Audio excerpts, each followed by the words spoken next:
Buenos días, jovencitos. Buenos días, Cristina, Natalie, Buen día, Carlos, profe.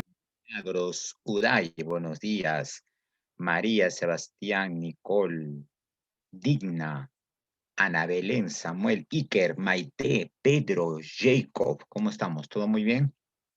Listo. Muy buenos días, jovencitos. Iniciamos la semana el día de hoy, ¿ya?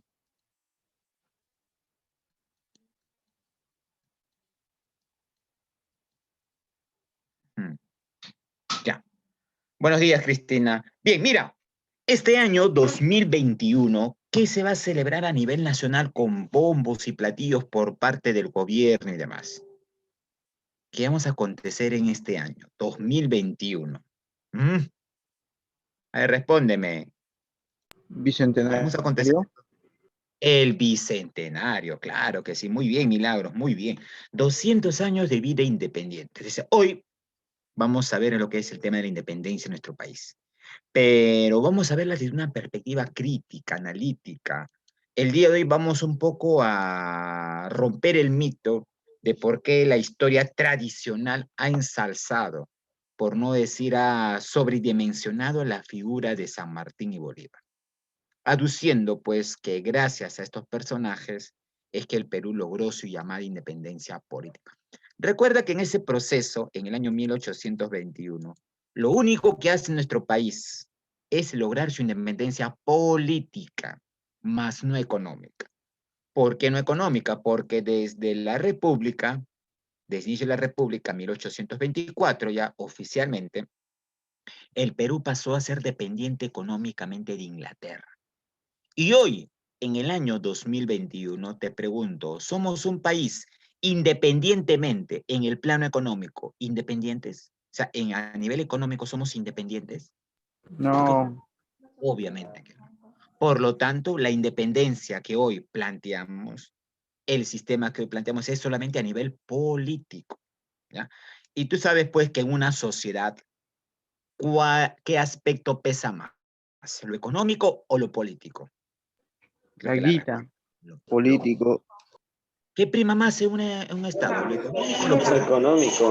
Lo económico, pues hijo, lo económico. Lo económico va a determinar lo político, lo social. Si el Perú es un país dependiente, políticamente será dependiente, culturalmente será dependiente, socialmente será dependiente. Entonces, eso hay que tomarlo en cuenta. Entonces, hoy vamos a ver, y hoy vamos a resaltar realmente aquellas figuras de aquellos personajes que sí participaron en nuestra independencia, de la cual la historia oficial hoy los ha callado, los ha sacado de los libros e inclusive no lo menciona. Ello hay que tomarlo en cuenta. Muy bien, jovencitos, entonces empezamos. Muy bien. ¿Tienes a la mano ahí? ¿Te llegó el material? ¿Te llegó el material, jovencito? Sí, profe. Sí, no, ya. Muy bien, contéstame. Excelente, mira. El tema es bastante amplio si tú has revisado tu material. Si tú has revisado tu material, independencia empieza desde el movimiento, la rebelión, o aunque algunos dicen la revolución, que movió los cimientos de todo el sistema virreinal. Va a ser la más grande rebelión indígena que puso en jaque a todo el sistema virreinal. ¿A qué rebelión me refiero? La de Tupac Amaru. Tupac Amaru. La de Tupac Amaru II. Recuerda, Tupac Amaru II. ¿Por qué, profesor? ¿Hay un Tupac Amaru primero? Claro, el Claro. que A ver, luchó contra recuerda. Toledo. Claro, contra el virrey Toledo, en la resistencia, el último inca de Vilcabamba. Claro, muy bien, Carlita, muy bien, Milagritos, claro. Y mira, recuerda, no es un dato, te doy para que investigues, ¿ya? La historia también registra un Tupac Amaru III. ¿Ya? Revisa, ¿ya? Atariza después de clase, investiga quién es Tupac Amaru III. Te doy el dato, Juan Bustamante, que se autodenominó Tupac Amaru III. Esto va a ser pues en la época republicana, en el contexto de la prosperidad falaz, cuando el Perú obtuvo grandes ingresos económicos producto de la venta del guano.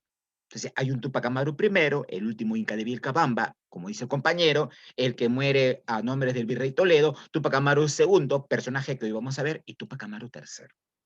Entonces, ten en cuenta eso. Entonces, son datos que te estoy dando así de manera suelta. Asumo yo que tú estás tomando nota para que puedas investigar posteriormente. Porque no todo lo te vamos a dar nosotros, pues también es necesario que tú investigues. Me dice que San Marcos, una pregunta, ¿y Túpac Amaru III en qué contexto se dio? Y de repente tenemos el dato. Cuando vemos el tema de prosperidad falaz, ahí lo vamos a ahondar. Pero más o menos estoy viendo el dato para que tú vayas a investigar. Muy bien. A ver, empezamos.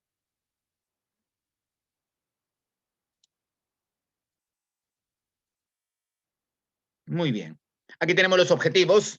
Hoy vamos a ver las causas de esta rebelión de Túpac Amaru, así también como el papel de los criollos en dicha rebelión. Recuerda, estamos hablando del virreinato, 1780, siglo XVIII, cuando se levanta en armas. ¿Cuál es el nombre correcto de este personaje? Bueno, él toma el nombre Túpac Amaru. ¿Es el nombre correcto? José Gabriel Condorcanqui. José Gabriel Condorcanqui y Noguera, el nombre completo de este personaje. Recordar que en su movimiento también ha participado un grupo de criollos. A ver, recordar, ¿quiénes eran criollos en la colonia, en el virreinato? ¿A quiénes se les llamaba criollos? Los nacidos Hijos de españoles nacidos en Perú. Hijo de españoles. Y A habían dos los tipos de criollos. Te escucho, hijo.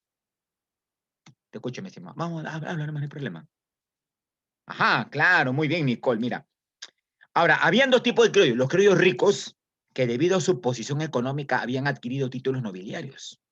Habían comprado títulos de condes, de duques, de marqueses. Y ellos tenían cargos secundarios en la administración política virreinal. Pero también estaban los criollos pobres, los desposeídos, los que no tenían ningún elemento económico que escalar. Muchos de ellos se sumaron y apoyaron la rebelión de Túpac Amaru II. ¿Ya? Aquí tenemos una línea de tiempo, ¿ya? Línea de tiempo en la cual vamos a plantear acá cómo es que se da la peste bubónica en México, la independencia de Estados Unidos, 1780. Oye, este acontecimiento va a influir bastante en las luchas de Túpac Amaru. Y mira, luego de Túpac Amaru se rebela y fracasa su rebelión, va a dejar sentado a otros movimientos. Viene el movimiento de Cela, la rebelión de los hermanos Payardelli en Huánuco, la rebelión de Mateo Pumacahue y los hermanos Angulo en Cusco, ¿ya? Entonces, es todo un proceso al cual hay que tomarlo en cuenta.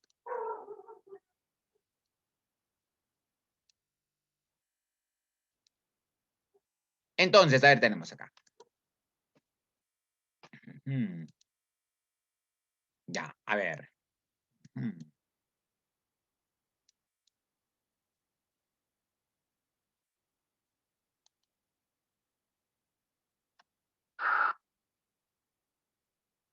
Ya. Este movimiento del señor José Gabriel Condorcanqui. Ahora, José Gabriel Condorcanqui no era cualquier indígena, jovencito, y eso creo que tú lo conoces muy bien y tú lo sabes muy bien. José Gabriel Condorcanqui, ¿cuál era su posición social? ¿Era un simple indígena? era un Sí, arriero, No. guerrillero, comerciante. Era un Comerciante. arriero, un rico comerciante. guerrillero. Claro, mira, era cacique de 3 pueblos en la zona sur de Cusco: Tungazuca, Surimana y Pampamarca. Y ser cacique era tener propiedades, tener privilegios. ¿Ya? Entonces, en un primer momento, este personaje de José Condorcanqui tenía ese poder. Ahora, como usted lo ha dicho, era un arriero. Se dice que tenía más de 400 recuas de mulas y llamas, con la cual él establecía la famosa Ruta de la Plata. Intercomunicaba Cusco con el Alto Perú, lo que es hoy Bolivia, hasta Buenos Aires. Era un rico comerciante, es decir, tenía una posición económica muy bien privilegiada. Entonces, gracias a todo esto es que el señor José Gabriel Condorcanqui en la Ruta de la Plata, como era un rico comerciante, pasaba sí o sí por la mina productora más grande de plata en la colonia en ese entonces. ¿Cuál era dicha mina? La más grande productora de Potosí. plata, Potosí. Y ahí en Potosí vio cómo sus hermanos indígenas morían a través de la brutal sistema de explotación que era la mita minera, que causó la muerte de muchos, claro. Muy bien, Milagritos, de muchos. Entonces, es así que él lleva a cabo un proyecto, muchos dicen que su movimiento no fue una rebelión, fue una revolución. Y acerca de esto, el que ha estudiado más el movimiento de Túpac Amaru es justamente un historiador inglés, Boleslao Lewin. Boleslao Lewin, en su libro, manifiesta que Túpac Amaru fue la más grande revolución de Latinoamérica, no del Perú. Él plantea que esta rebelión, o esta revolución, dice él, se sentó y tuvo influencia en la zona de Venezuela, en la zona de Colombia, en la zona de Argentina, en la zona de Chile. Es decir, él manifiesta que Túpac Amaru dejó sembrada la semilla para que posteriores movimientos lograran la independencia de Sudamérica. Por eso muchos dicen que los ideales de Túpac Amaru fueron tomados años después por el venezolano Bolívar y por el argentino San Martín. Entonces, hay que tomar en cuenta. Ahora, él va a plantear la total separación política de España, restablecimiento de la etapa incaica de Tahuantinsuyo y sobre todo, destruir la feudalidad. Cuando yo digo feudalidad, quiere decir que buscaba destruir que las tierras concentradas en el pueblo de los españoles sean devueltas a los campesinos, que los campesinos dejaran, que los indígenas dejaran de ejercer un trabajo servil en beneficio del grupo poder. Ahora, aparte de esto, la rebelión de Túpac Amaru va a ser la primera rebelión antiesclavista. Es decir, mira, algo interesante, en la rebelión de Túpac Amaru, él convoca a todos los sectores sociales, convocó a negros, convocó a indígenas, convocó mestizos y hasta criollos se sumaron a su movimiento. Él va a ser en la época que establece la abolición de la esclavitud, antes que tu tío, pues el señor Ramón Castillo. Muchos dicen, no, Ramón Castillo es el primer personaje que abolió o intentó abolir la esclavitud. Fue Túpac Amaru. A tal punto que su secretario, su mano derecha, su secretario principal de guerra fue un negro, Antonio de Oblitas. E inclusive va a ser tan, digamos, participativa la rebelión que en su movimiento va a participar un destacado criollo de Cusco, que tenía una posición medianamente económica. Hablo del señor Miguel de Montiel, que tenía contactos en Inglaterra inclusive. Se date cuenta que el movimiento Túpac Amaru agrupó a diversos sectores sociales, esclavos, indígenas, mestizos y hasta criollos, pero criollos pobres, que no estaban favorecidos con el sistema virreinal y vieron en Túpac Amaru un intento, una posibilidad de ascender y de ostentar algunos cargos en la administración política. ¿Ya? ¿Qué planteaba Túpac Amaru? Destruir los obrajes, acabar con la mita minera y sobre todo, eliminar los repartos mercantiles, ¿sí? Eliminar lo que viene a ser los repartos mercantiles. Hasta aquí, ¿alguna duda, alguna inquietud, jovencitos? Claudio, Cristian, Mariela y demás. ¿Todo claro? ¿Cuál fue el investigador, profesor? Allá, el señor Boleslao Lewin. Oye, si tú quieres encontrarlo en internet, encuentras un libro de 1200 páginas, pero hasta el momento, que yo sepa, es el estudio más sistemático acerca de ello. Inclusive habla que ya vamos a ver que esta rebelión va a tener una segunda y una tercera fase, que ahora vamos a pasar a continuar. ¿Ya? Las causas. A ver. Bueno, entre las causas, bueno, se plantea pues la sobreexplotación sobre el elemento indígena, eliminar las mitas, los obrajes, los repartos mercantiles, el pago de tributos, y todo esto había agudizado la rebelión indígena. Ahora, no vayas a creer que Túpac Amaru es el primero que se rebela. Años antes, en la selva central, en lo que es hoy la selva de Chanchamayo, Satipo, La Merced, se reveló un personaje, Juan Santos Atahualpa. Y años antes, Túpac Amaru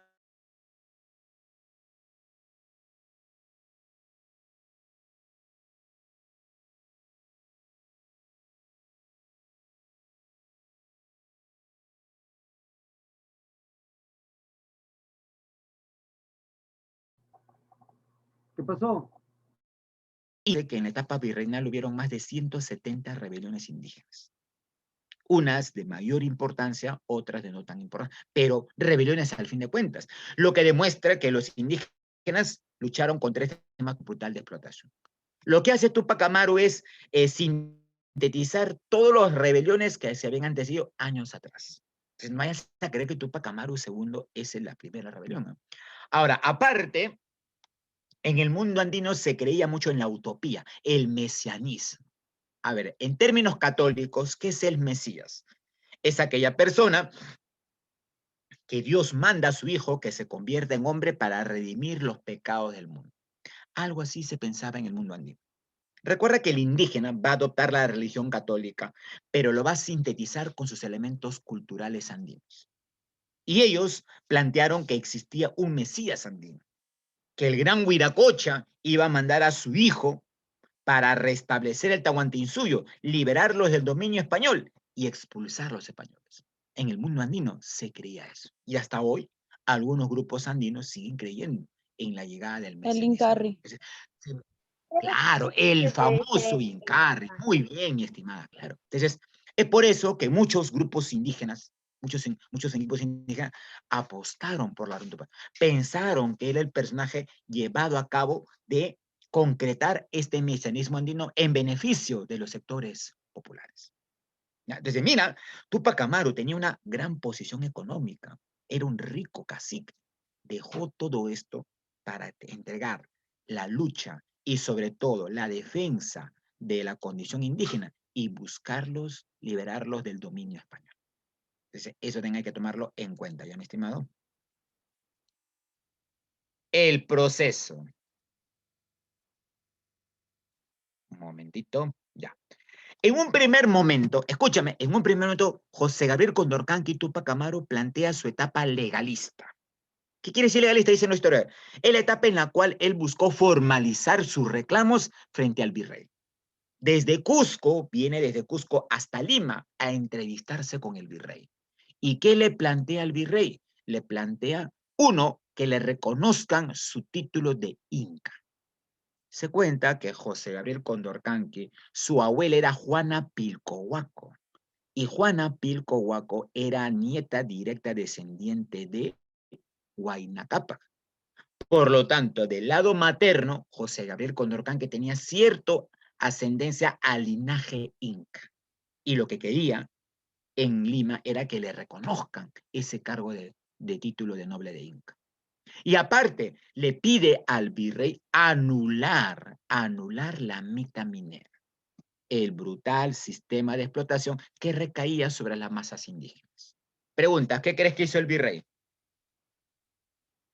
¿Accedió a sus petitorios? No. ¿Tú crees que España estaría dispuesta en la vida, pues, ¿no? Porque la mita minera era el principal mecanismo por la cual España se generaba de la minería y sustentaba su economía. Claro, Nicole no le iba a beneficiar a España. Por lo tanto, rechazado. Y como es rechazado, se inicia ya la fase revolucionaria. Tupac Amaru, cansado de estas movidas y mecidas en el ámbito burocrático, decide tomar las armas.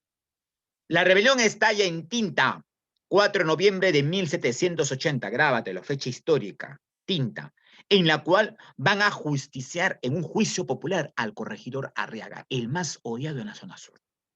¿Saben qué es un juicio popular, no es así? Bueno, en la zona andina se practica mucho. La gente en la zona andina ya no quieren los policías. Entonces se encuentra un ladrón, un abigeo, un violador sexual.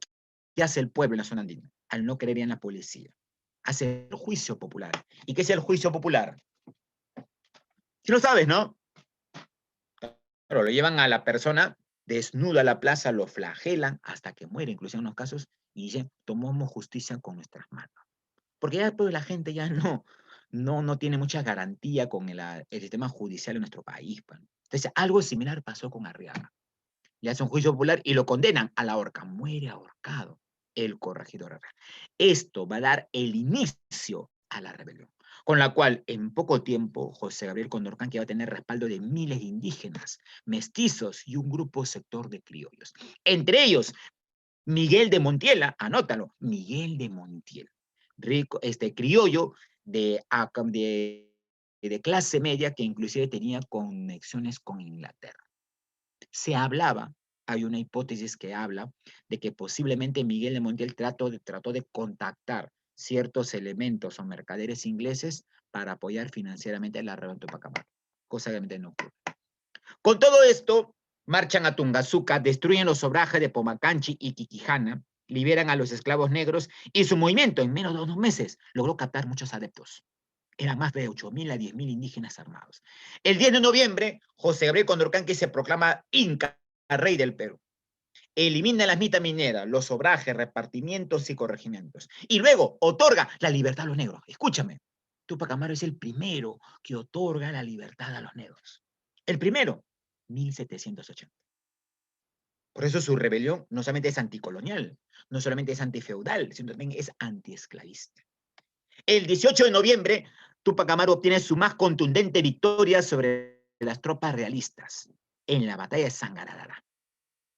Un triunfo tupacanista, pero no fue del todo contundente, porque debían tomar Cusco por el respaldo de un sector de criollos que no lo apoyaron o en último momento desistieron a apoyarlo. ¿Ya? Aquí tenemos pues la presencia social, cacique Tungazuca Surimana, dedicada al arriaje y demás. A ver, mira, un detalle acá. Perdón. Aquí tenemos. Bueno, esta es una imagen, una recreación de lo que se hacía en Tinta cada cierto tiempo. En Tinta, en el pueblo de Tinta, cada 4 de noviembre, se hace una recreación del ajusticiamiento de Arriaga. Y hay personajes, artistas que llevan a cabo todo esto. Ahora, un detalle. Hay un dicho popular que puede ser que tenga mucho de verdad, mucho de objetividad. Dice que en este país llamado Perú, el enemigo de un peruano es ¿quién? Un chileno, un ecuatoriano, un boliviano, ¿quién?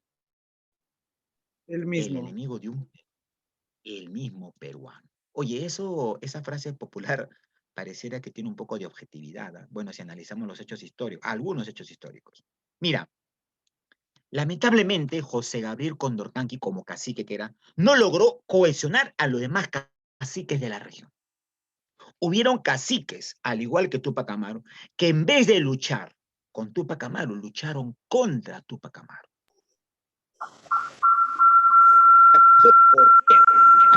A ver, Mayrita, tu audio, hija, gracias. Mira, en la batalla de Checacupe, donde Tupac Amaru es derrotado porque muchos caciques, como él, no se unieron a su momento, se pasaron al bando realista. ¿Qué caciques? Anota, el cacique Rosas, el cacique Chilipata y principalmente el cacique Mateo Pumacahua. Oye, Mateo Pumacahua es terrible. Convoca a Rosas, Chilipata con hijas y dice, ¿saben qué?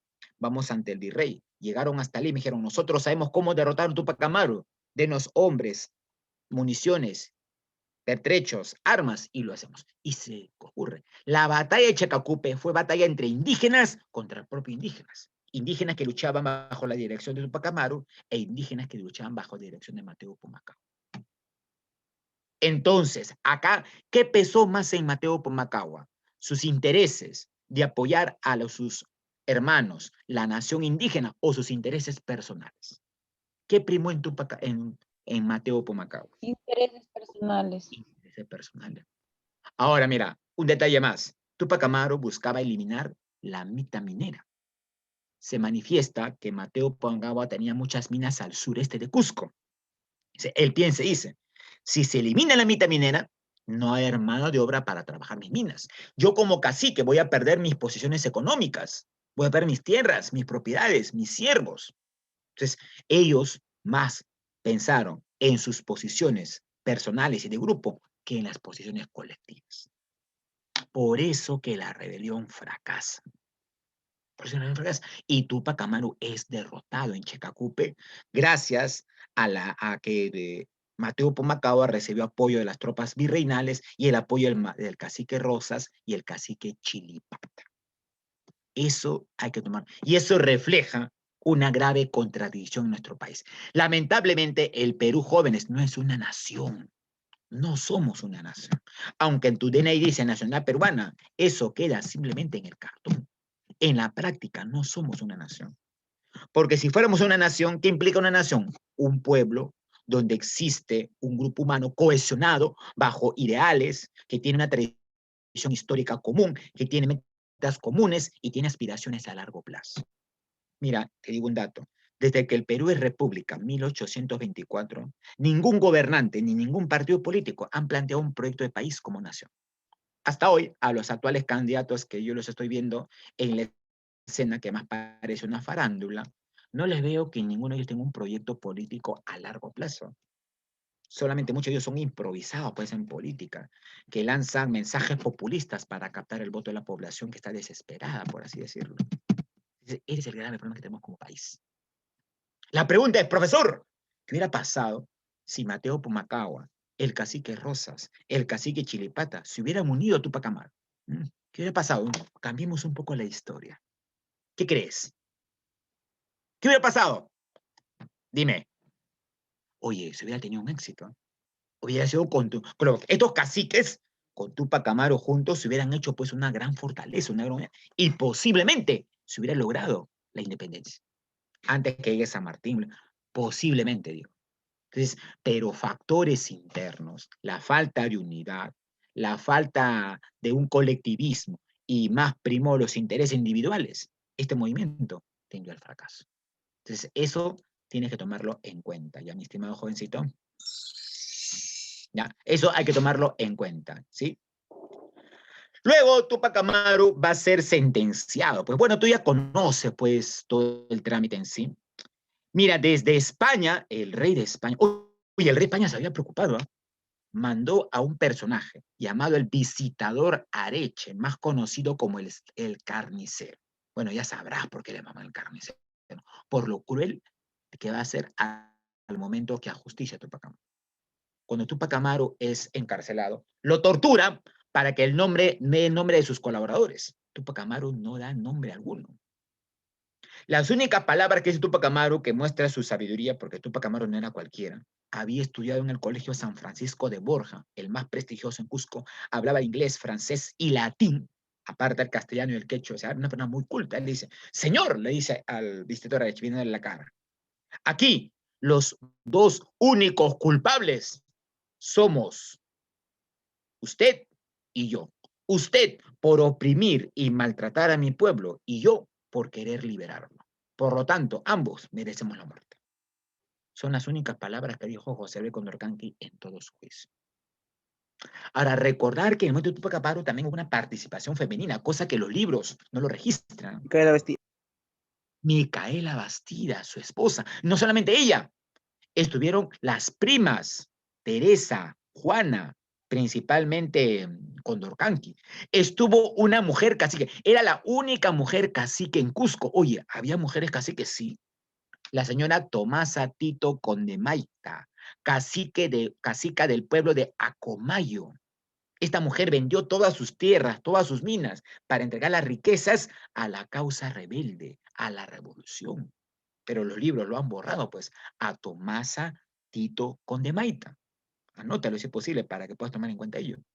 Bueno, le hacen un juicio a Tupac Amaru y este juicio es presenciado por toda la población indígena en la Plaza Mayor del Cusco. Lo ajustician a su esposa, a sus hijos, a sus primos, sobrinos.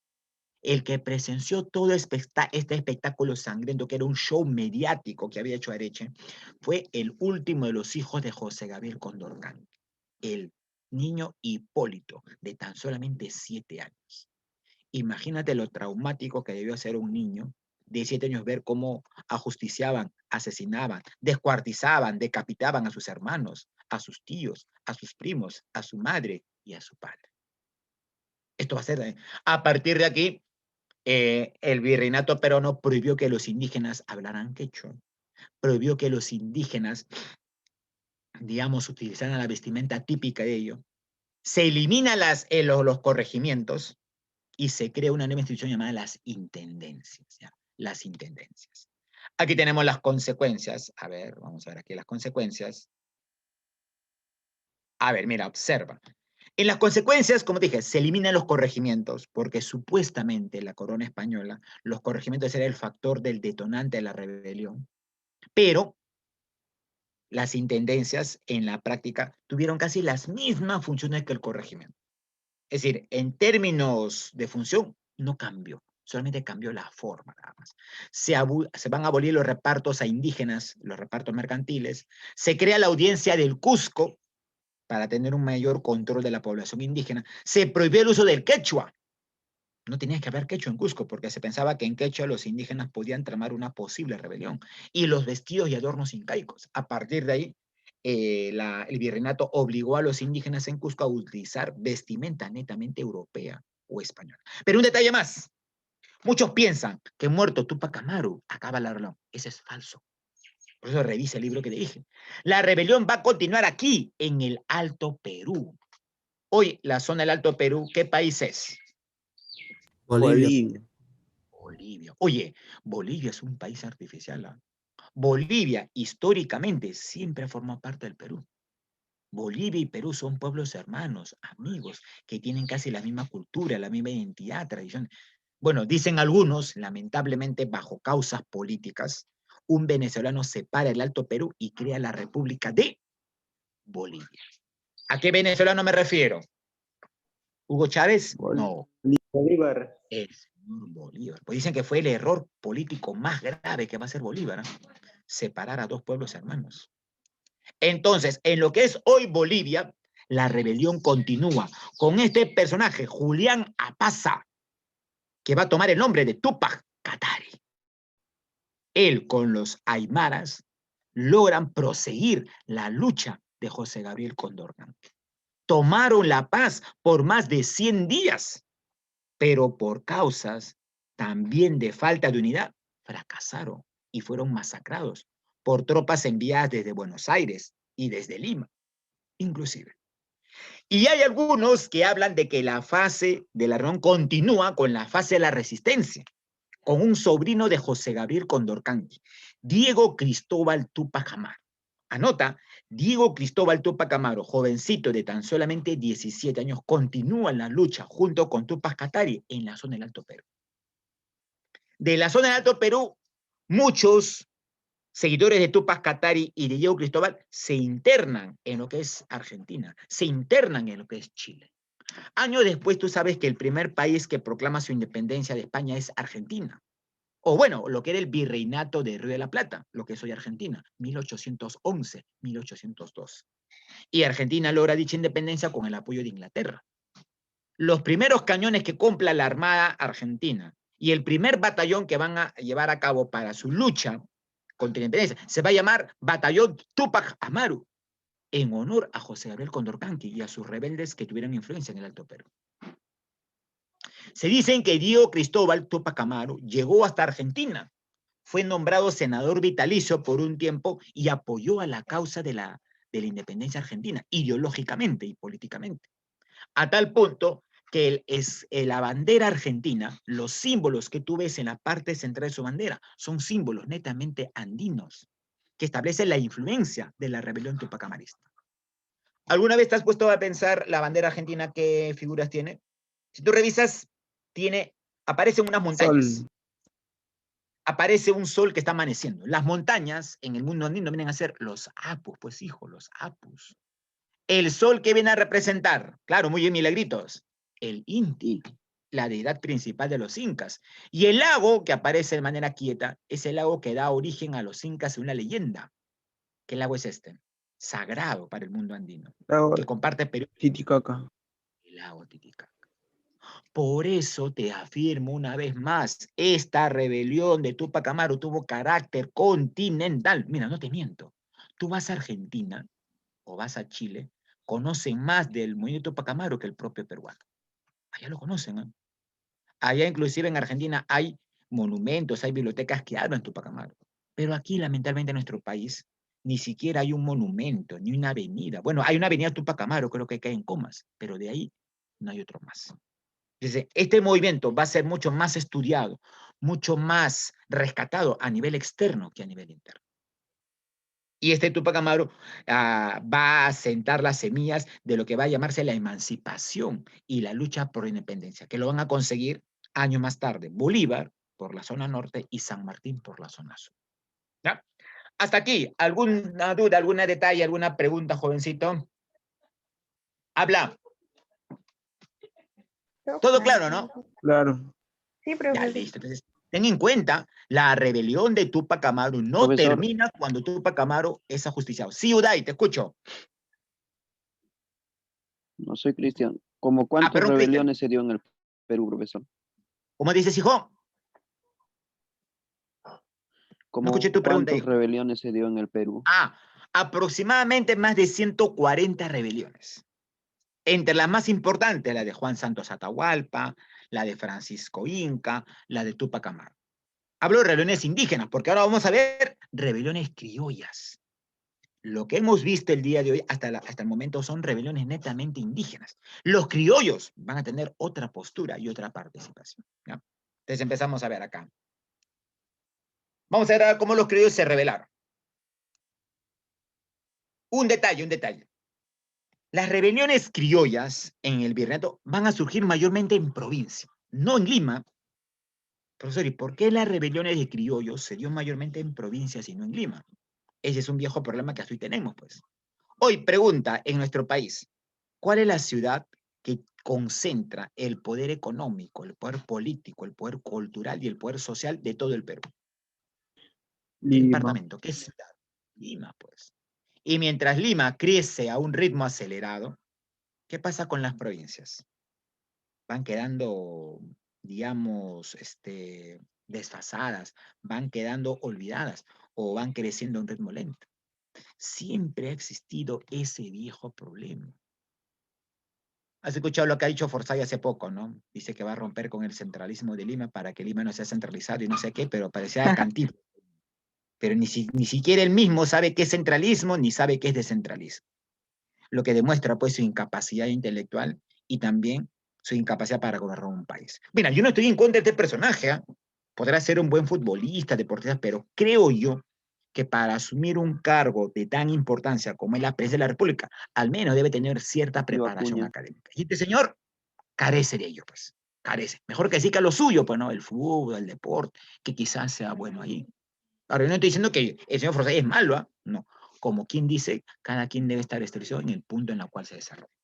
Entonces, casi todas las rebeliones criollas en este contexto, después de Túpac Amaru, surgieron en provincias. Cusco, Tacna, Huánuco. ¿Por qué? Porque las provincias veían con cierto recelo el desarrollo económico de Lima. Lima va a ser una ciudad que siempre va a ser adicta a los intereses de España. Lima era como una propia república dentro de la República del Perú. Y eso siempre se ha visto así. Y este resentimiento sigue hasta el día de hoy, pues. ¿Cómo crees tú que mire el limeño al provinciano? ¿Cómo crees tú que mire el limeño al huancaíno, al ayacuchano o al cusqueño? Con cierto aire de superioridad, ¿no es así? Entonces, estas ideas centralistas vienen pues desde la época colonial. Por eso que las rebeliones criollas dadas en provincias buscaban, uno, romper eso, el llamado centralismo limeño. Ajá, muy bien, claro que sí, mira, entonces ese es un viejo problema que hasta hoy no atrasamos. A ver, veamos.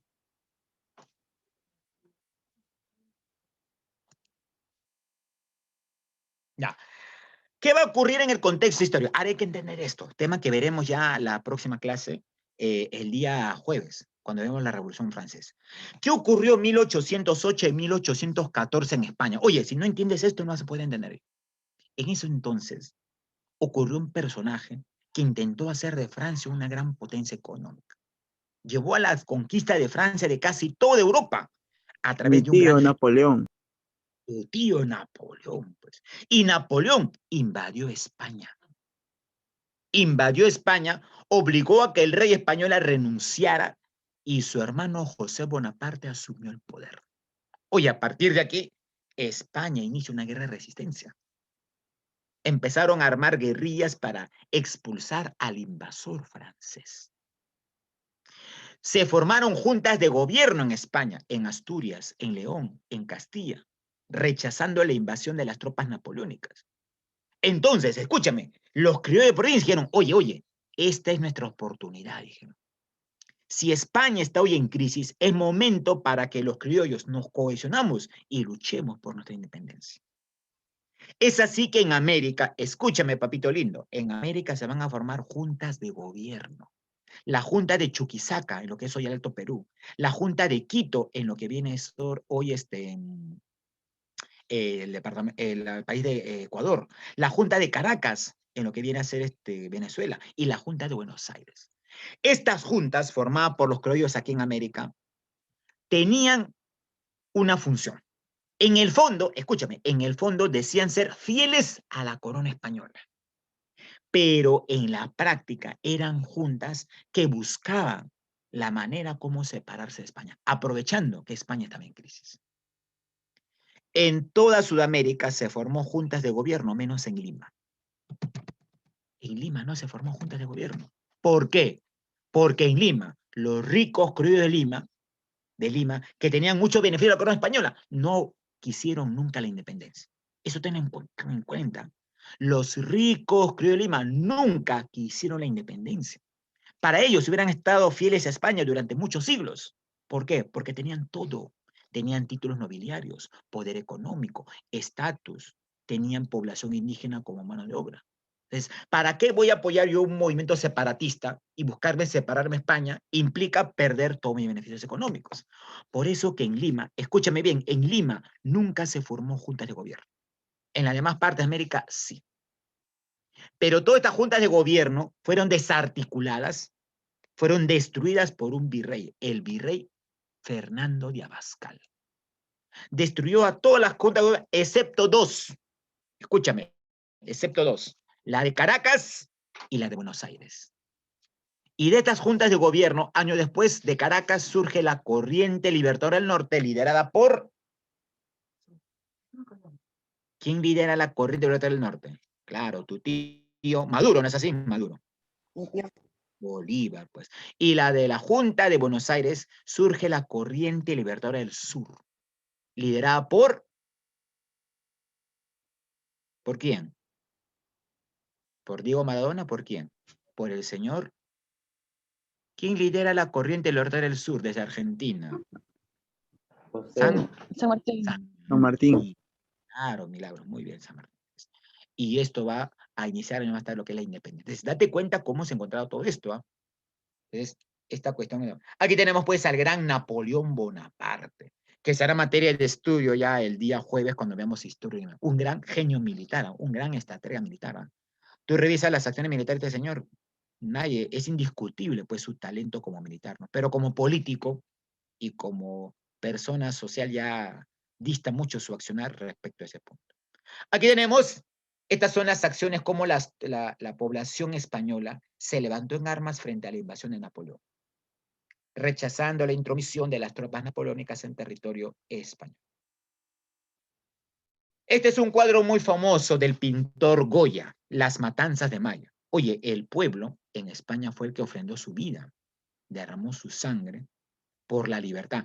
A esto el pueblo español le llamó la Gran Guerra de Independencia, porque se encontraban sometidos por el poder de los franceses, que habían tomado totalmente el control de España. Entonces, las guerrillas en España, que estaban conformadas por campesinos, estudiantes, demás, salieron a las calles, pues. Y muchas de ellas fueron masacradas, fueron acribilladas, fueron fusiladas por las tropas de Napoleón. Un ejemplo de ellos es esto que está acá. Y eso lo registra pues el gran pintor Goya en Las Matanzas de Mayo, ¿ya? Una obra principal de aquello. Aquí tenemos, observa, se forman las primeras juntas de gobierno, la Junta de Santa Fe, la Junta de Quito, de La Paz, Chuquisaca, Santiago. Bueno. En todos los países de Sudamérica, bueno, que eran colonia de España, se formaron juntas de gobierno. Menos aquí, en Lima. Y eso te explica, porque mira, Venezuela logró su independencia en 1816. Argentina logró su independencia en 1810. Si ambos países ya eran independientes, ¿por qué razón tuvieron que venir a independizar el Perú? ¿Te has puesto a pensar eso? Ya Venezuela con Bolívar habían establecido su independencia. Ya Argentina con San Martín, Belgrano y otros más habían logrado su independencia. ¿Por qué deciden venir al Perú años más tarde? ¿Te has puesto a pensar? Porque el Perú Claro. albergaba la mayor concentración de españoles. Exacto, muy bien, güey. No vayas a pensar, pues, que San Martín y Bolívar fueron solidarios. No, el Perú, como dice el compañero Uday, representaba el centro, el poder económico, político de España en América. Por lo tanto, los criollos de Venezuela y Argentina dicen, nuestros países no van a estar completos, no van a estar garantizada su independencia, si aún en América existe el poder español concentrado en el Perú. ¿Qué tenemos que hacer? Independizar el Perú. ¿Sí o sí? Y esa es la razón por la cual llevan a cabo estos movimientos. ¿Está? Hasta aquí, en todo caso, ¿me dejo entender? Habla. Sí. ¿Sí, no? Profe Eduardo. Ya, muy bien. Te escucho. ¿Alguna preguntita? ¿Qué diferencia hay entre una capitanía y un virreinato? Ah, muy buena pregunta. A ver, vamos a ver. Vamos a ver. Excelente pregunta, mi estimado Yapa. El virreinato era la administración colonial a cargo de un virrey, que era el representante directo del rey de España. Pero en algunas zonas rebeldes, debido a que la población nativa ejercía mucha resistencia, no se formó virreinatos, se formó capitanía general. Por ejemplo, en Sudamérica, que eran colonias españolas, las dos zonas más rebeldes es lo que era Venezuela. Bueno, Venezuela siempre es una zona rebelde, ¿eh? Porque acá estaban los famosos llaneros, indígenas que resistían la invasión española. Entonces, como era una zona rebelde, no era factible establecer pues un virrey, había que establecer un capitán general, un militar que reprimiera utilizando las armas las rebeliones indígenas. Igual ocurrió en Chile, capitanía general. ¿Por qué? Porque en Chile estaban los indígenas araucanos, los más rebeldes, que constantemente se oponían a la intromisión española. Por esa razón es que España, tanto en Venezuela y Chile, por ser zonas muy rebeldes, decide no formar virreinatos, sino capitanía general. ¿Me dejo entender, mi estimado? Ahora sí me captaste. He logrado observar tu duda, mi estimado. No te escucho. Profesor, Muy bien. Te escucho, Uday. ¿puede repetir en Venezuela cuáles eran los rebeldes? Allá.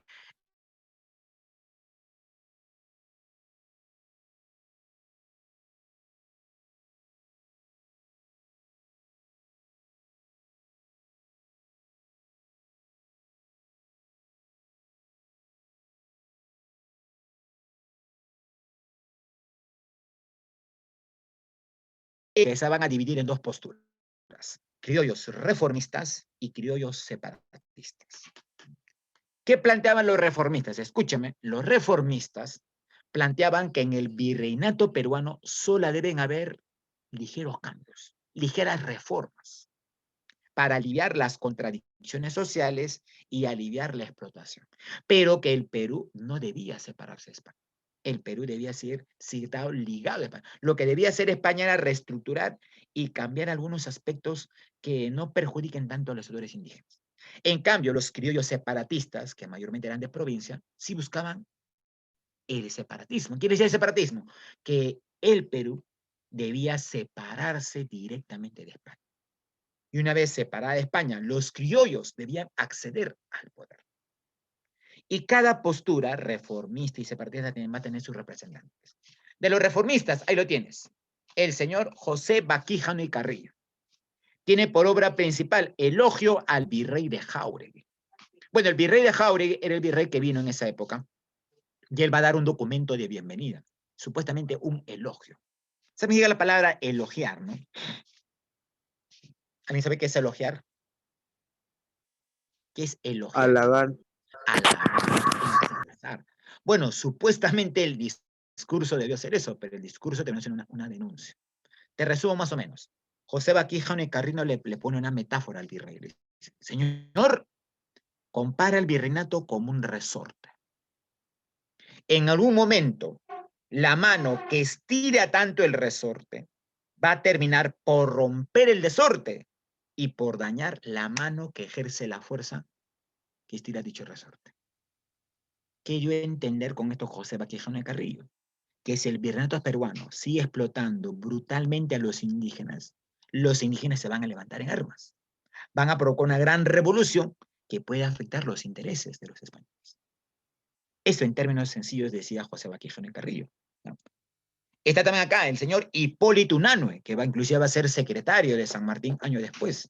Funda el Mercurio Peruano, la asociación de criollos donde hablaban de la fauna, de la flora y de nuestros aspectos culturales en nuestro país.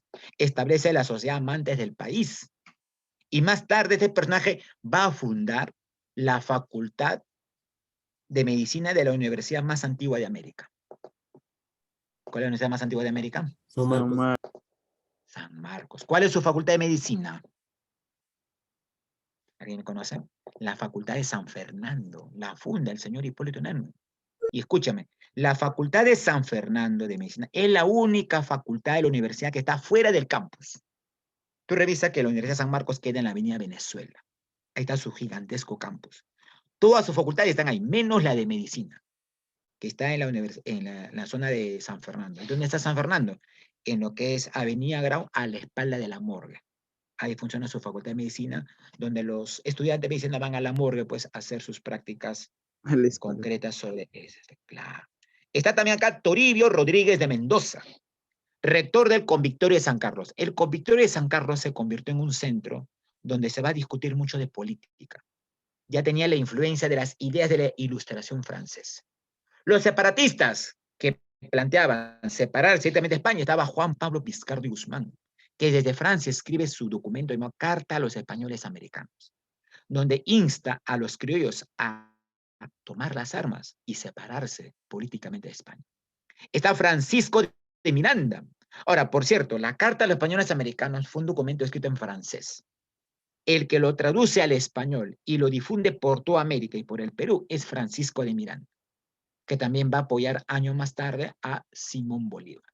Y está también José de la Riva Agüero y Sánchez Boquet, autor de las 28 causas, donde plantea 28 argumentos por la cual el Perú debía separarse políticamente de España.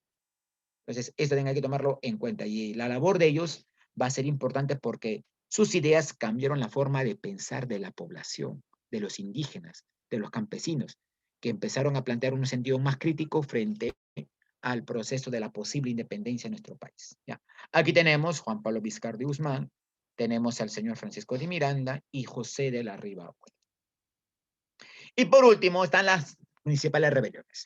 En 1811 se rebela en Tacna Francisco de Sela, dicen el primer grito de independencia.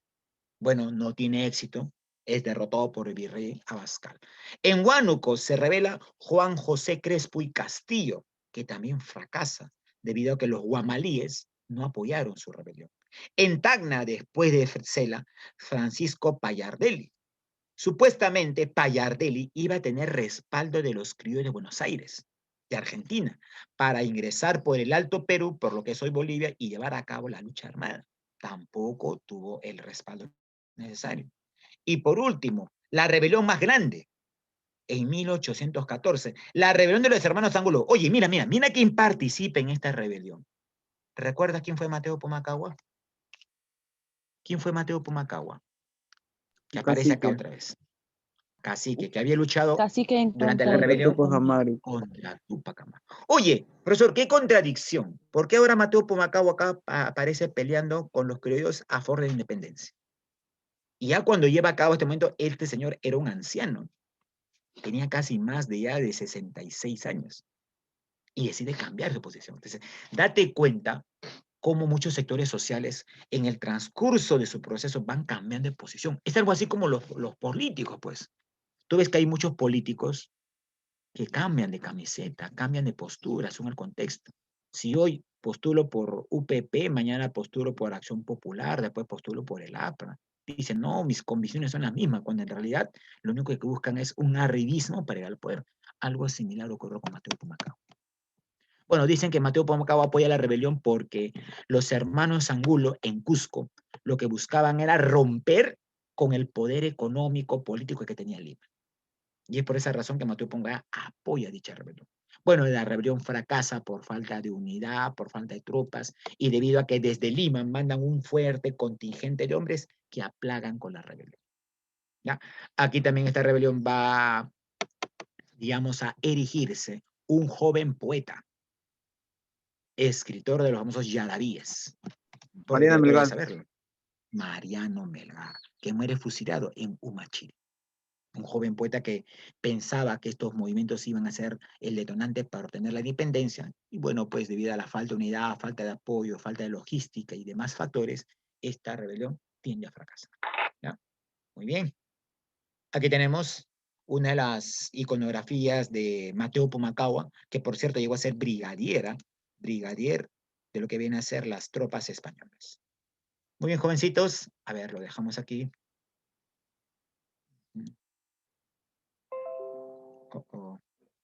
Ya.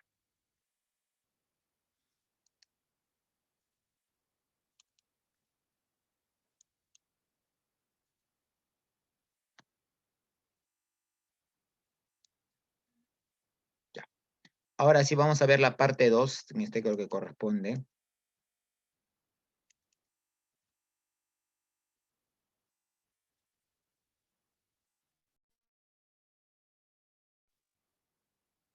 Se ha colgado otra vez esta máquina bendita. Listo, entonces ya. Todos estos movimientos habían ya establecido el camino para que años más tarde lleguen a cabo dos corrientes libertadoras. La del norte, liderada por Simón Bolívar, y la del sur, liderada por San Martín. Entonces, ello hay que tomarlo en cuenta. Teme paciencia un momento, se ha colgado acá el PPT, no responde para abrir el otro PPT. Hasta el tema que hemos visto, ¿alguna duda, pregunta, inquietud, jovencitos? Todo claro, entonces, ¿no? Háblame, no te escucho. Sí, profesor. Ya, listo. Muy bien. A ver, mira. Yo te pregunto, tanto el señor San Martín y Bolívar, personajes que hoy la historia oficial lo ha ensalzado, o la ha colocado en pedestales casi establecidos, no son tan personajes como se han planteado. Mira, una primera idea. Ya creo que te lo dije cuando estábamos viendo el anterior tema. San Martín y Bolívar llegaron al Perú para independizar el Perú, no por una causa solidaria, no porque quisieron identificarse con nuestra causa de independencia. Lo que buscaron ellos son intereses económicos. Ahora, tanto la independencia en Sudamérica, que va a llevar a cabo San Martín y Bolívar, personajes que consolidan y logran la independencia, va a estar financiada por un país extranjero.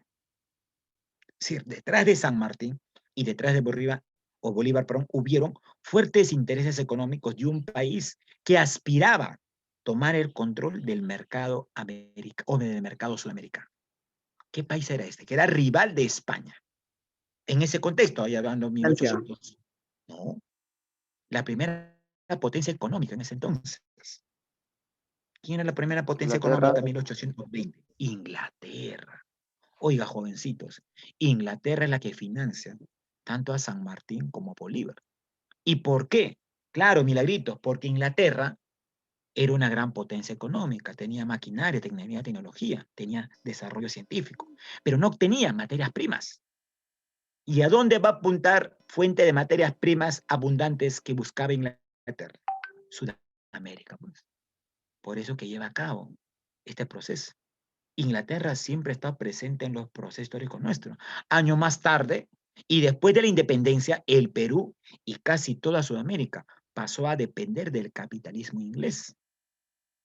Y no es el único proceso donde Inglaterra interviene. ¿Eh? 1879, la famosa Guerra del Salitre. ¿Quién auspicia, quién financia a Chile para desencadenar la Guerra del Pacífico? ¿Qué país fue? Inglaterra, pues. Esto tiene que tenerlo totalmente en cuenta. Muchos piensan que la independencia solamente son intereses de criollos venezolanos o criollos argentinos, pero detrás de ello también hubo intereses principalmente de lo que viene a ser la corona inglesa, ¿ya? Ahora sí, ábrete sésamo. Ya. Dame un minuto, voy a buscar acá. Aquí está. Ahora sí, pasamos a ver el tema de lo que viene a ser independencia, mi estimado. Hoy vamos a hablar, pues, de tu tío, el señor San Martín y el señor Bolívar. Ya. A ver, ¿te llega el material ahí?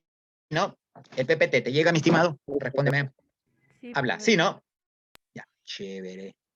¿Están ahí, no, niños? ¿O les ha comido el Sí, ratón la lengua profesor. también? Sí, profesor. Ah, ya, listo, muy bien. Chévere, chévere.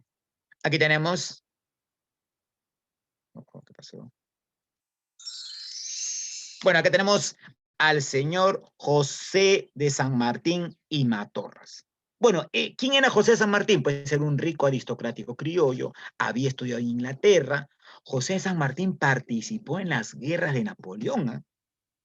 Cuando Napoleón invade España, San Martín lucha en España contra las tropas napoleónicas. O sea, ya tenía una fama de un buen militar, un buen aristócrata, tenía una adecuada posición económica. Y escúchame, tú tienes que entender que en historia, cuando un personaje histórico pertenece a un determinado sector social, en la práctica, ¿a quién va a buscar defender ese personaje?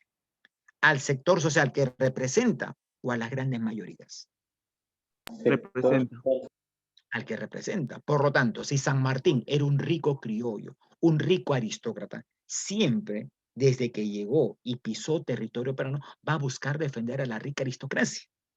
Y eso vamos a ver a continuación, ¿ya? Entonces tenemos acá objetivos de la sesión, entender las causas que hicieron posible nuestra independencia y comprender el proceso de las corrientes libertadoras, tanto la del norte como la del sur. ¿Ya, mi estimado? A ver, vamos a conceptualizar esto.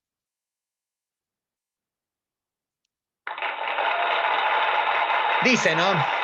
Gracias por las palmas, muchas gracias. Dice, las corrientes libertadoras fueran campañas políticas dirigidas por criollos para romper el poder español de Sudamérica, concentrado en el Perú. Mira, ya lo decía Udaya, Argentina y Venezuela no iban a estar del todo garantizada su independencia si en Sudamérica existía el mayor poder español en Sudamérica, que era el Perú. Por lo tanto, tanto San Martín Bolívar dice, hay que destruir al Perú, pues. Hay que independizar el Perú para que esté garantizada la independencia de todos. Y esto sea favorable para que Inglaterra tome posesión del mercado económico. Oye, esa era la lógica a seguir. Entonces, quítate la primera idea de que San Martín eran personas solidarias que vinieron pues a establecer una solidaridad concreta acerca de nuestra causa independentista. Eso realmente no ocurre. Aquí vamos a ver la línea de tiempo. Bueno, datos que simplemente aparecen ahí, que ahorita vamos a explicar. Las causas. A ver. Ya. Entre las causas va a haber una contradicción entre el sector criollo y el poder español, establecido entre los virreinatos y las capitanías. Las capitanías afirmaban que los virreinatos tenían mayor posición económica y esto generó cierta contradicción que fue aprovechado por un grupo de criollos para llevar a cabo la independencia tanto de Venezuela como de Argentina. Existía una marca de explotación indígena, cero, claro. Ahora, recuerda que la independencia de Sudamérica, tanto de Argentina, Venezuela y Perú posteriormente, se logró gracias a la muerte, gracias al arrojo, gracias a la entrega de miles de indígenas. Y eso es que la historia no la registra. Hoy la historia solamente dice, la independencia del Perú se logró gracias a San Martín, a José Antonio Sucre, a Bolívar, pero no se menciona de los miles de indígenas que ofrendaron sus vidas por una causa y un país más justo, que al final de cuentas no vieron ver ese sueño realizado, por así decirlo. La presión tributaria que ejercía la corona española sobre las colonias. Cada año las colonias, los colonos, pagaban una mayor cantidad de impuestos hacia la corona española, lo que motivó que los criollos se organizaran para llevar a cabo. Y sobre todo, la influencia de la Revolución Francesa. Ya en este tiempo, 1776, había triunfado en Francia la Revolución Francesa, donde la burguesía hizo caer el régimen de las monarquías. Entonces, estas ideas de la Revolución Francesa llegaron a Sudamérica. Y los criollos empezaron a leer la obra de los filósofos franceses. Y decían, si en Francia se pudo, ¿por qué no acá en América? ¿Por qué no en Perú? Iniciando. Entonces, muy bien que si tú cambias la conciencia, la forma de pensar una persona, esta persona puede cuestionar el orden establecido y puede cuestionar el sistema de ideas que están en un tipo de sociedad. Y esto es lo que va a ocurrir con los criollos, con la revolución. Y también la independencia de las 13 colonias. La independencia de las 13 colonias era lo que es hoy Estados Unidos. Y Estados Unidos siempre ha sido colonia ¿de qué país? Hasta el año 1776. Inglés. Inglaterra. Inglés. Hasta que logró su Inglés. independencia con la acción de ¿quién? ¿Quién es el personaje líder de la independencia norteamericana que aparece en los billetes de $1? George Washington, Thomas Jefferson. ¿Es así? Personajes que van a llevar a cabo. Entonces, estas ideas de que Estados Unidos había logrado la independencia, de que Francia había logrado la revolución, llegaron hacia el Perú. Claro, muy bien, Clarito. Entonces, llegaron al Perú y cambiaron la forma de pensar los criollos, que asumieron una nueva postura para iniciar la lucha por la independencia. ¿Ya? El proceso histórico. Bueno, acá tenemos pues al señor José de San Martín. Algo meritorio que va a hacer José de San Martín es que forma el llamado Ejército de los Andes. Y parte de la zona de lo que viene a ser Argentina atraviesa la cordillera de los Andes, los más de casi 6.000 metros, con pertrechos, municiones, cañones, para llegar a lo que es la zona de Chile. ¿Ya? A ver, vamos a ver acá. Dice, la corriente libertaria del sur va a estar financiada por los ricos criollos de Buenos Aires y luego por los del Paraíso, dirigida por San Martín, que forma el ejército de los Andes, compuesto por argentinos. Sobre todo en este ejército van a haber muchos negros, muchos mulatos. Que hablan así. Llega a Chile y en Chile se van a producir 3 grandes batallas. Batalla de Chacabuco, batalla de Cancha Rayada y batalla de Maipú. La de Chacabuco fue triunfo de las tropas de San Martín. Lograron vencer a las tropas españolas. Batalla de Cancha Rayada, un desliz de las tropas de San Martín logra vencer a los realistas. Y en la batalla de Maipú, San Martín logra vencer a los españoles. Después de la batalla de Maipú, se proclama la independencia de Chile. Y asume el poder en Chile este personaje, Bernardo O'Higgins. Mira, su mismo apellido dice Bernardo O'Higgins. Disculpa la pronunciación, no soy bueno en este idioma. Si es Bernardo O'Higgins, ¿qué nacionalidad tenía este personaje? No era chileno, no era argentino, no era francés, menos español. ¿Inglés? O'Higgins, ¿qué ascendencia tenía? Su apellido. Inglés, pues. Era inglés. Entonces, esto da a entender que Inglaterra estuvo inmersamente establecida dentro del proceso de independencia. Inclusive, los ingleses dotaron de generales a San Martín para adiestrarlo, para orientarlo en tácticas militares. Uno de ellos fue el señor O'Higgins. Si no fuera por O'Higgins y sus hábiles estrategias, no se hubiera logrado la victoria pues, en la batalla de Maipú. Producido esto, O'Higgins es proclamado presidente de la flamante República de Chile. Pero aquí en Chile, San Martín recibe noticias de los criollos de Buenos Aires y dicen, ¿sabe qué, San Martín? Ya no vamos a apoyar a su campaña al Perú. Es muy costosa su campaña al Perú. San Martín, sin financiamiento, no tiene cómo llegar al Perú. Es así que en Chile, los que financian la llegada de San Martín al Perú son comerciantes jóvenes de Valparaíso. Los comerciantes ricos de Valparaíso apoyan a San Martín, le dan tropas. Inclusive estos comerciantes contratan a un marino inglés, el gran Lord Cochrane, con más de 20 barcos para que San Martín por vía marítima desembarque en el Perú. La pregunta es, profesor, ¿por qué los criollos de Valparaíso, chilenos, apoyaron a San Martín económicamente para llevar a cabo la independencia del Perú? Para sacar su ¿Es que tajada, acaso Chile...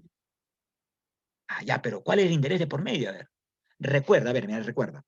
¿Cuál era el principal puerto que controlaba todo el comercio colonial en esos años? El Callao. El Callao, ¿no? ¿Sí?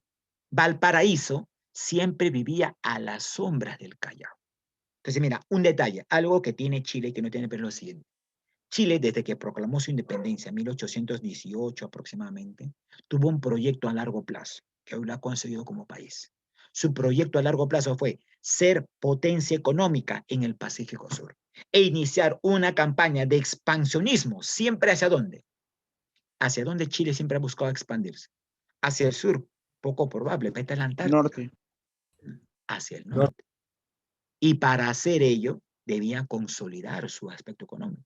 Por lo tanto, Chile financia a San Martín para llevar a cabo una guerra contra el Perú. Y ellos plantean, en su idea de ellos, ¿no? Si el Perú entra en guerra interna, que es su independencia, se va a debilitar económicamente. Y esa debilitación económica va a ser aprovechada por nosotros para iniciar nuestro despegue económico. Entonces, Chile tenía plenamente establecido su proyecto, cosa que el Perú, lamentablemente, nunca lo ha tenido. Es la razón por la cual ricos comerciantes de Valparaíso apoyan a San Martín en su campaña hasta el Perú. ¿Ya? Buscando desarticular económicamente el Perú, provocando una crisis económica en Perú y sobre todo lo que buscaban era opacar al Callao para que Valparaíso, como puerto chileno, sea la potencia en el Pacífico Sur, cosa que al día de hoy lo han logrado. ¿Es así? Hasta aquí. ¿Alguna duda, pregunta, mi estimado? Habla. ¿Todo claro, no? Ya. Listo. Y bueno, a ver, San Martín con ese apoyo llega a Lima, instaura desembarca primero en Pisco, Paracas, y luego traslada su cuartel hacia Huaura. Pero en Huaura, San Martín se va a reunir principalmente, a ver, un momentito acá. Ya. San Martín en Huaura, antes de instalarse en Huaura, se había reunido 2 veces con el virrey. La primera rebelión va a ser, la primera entrevista va a ser en Miraflores. En Miraflores. Donde el virrey, en ese entonces, el virrey Pezuela se reúne con San Martín. Ahora, aquí San Martín trae un proyecto bajo el brazo. Él le plantea, San Martín, en dicha entrevista al virrey Pezuela, le plantea que el Perú sea una monarquía constitucional. Esa es la idea que tenía San Martín para el Perú, que el Perú sea una monarquía constitucional. ¿Alguien puede decirme qué quiere decir monarquía constitucional? ¿Qué países en el mundo tienen esta forma de gobierno? Ah, ya. Rusia. No, Rusia no es una monarquía. Monarquía constitucional. Es Inglaterra. No, Francia tampoco. Inglaterra. Inglaterra es un país que tiene un tipo de monarquía constitucional. Oye, pero mira, San Martín había sido educado en Inglaterra. Tenía un pensamiento inglés. Quiso instaurar esta forma de gobierno en el Perú. ¿Sabe qué decía San Martín? Mira, escúchame. San Martín decía que el Perú es un país inmaduro políticamente, que el Perú es como un menor de edad, no puede decidir políticamente de forma libre, autónoma, independiente. Es necesario instaurar una monarquía. A tal punto que San Martín manda a un amigo suyo, el señor Juan García del Río y Parucien, a Europa a buscar un príncipe que asume el gobierno del Perú. Oye, esa idea tenía San Martín del Perú. Quería que el Perú sea una monarquía constitucional, muy similar a la de Inglaterra. El virrey Pezuela no acepta y la rebelión fracasa. Al fracasar esta rebelión ocurre el motín de Balconcillo, donde los españoles se rebelan, deponen al virrey Pezuela, lo mandan a España y asume el cargo el virrey La Serna. Y el virrey La Serna otra vez se reúne con San Martín en Punchauca, al norte de Lima. San Martín le vuelve a plantear la idea de monarquía constitucional, el virrey se niega y la conferencia fracasa. Es así que el virrey La Serna decide abandonar Lima. Abandona Lima y se dirige a la Sierra Central y Sur, donde establece su cuartel. Y desde Lima, mira, escúcheme, se dice que cuando el virrey La Serna abandona Lima, ¿sabes quiénes estaban rodeando Lima? Los indígenas montoneras.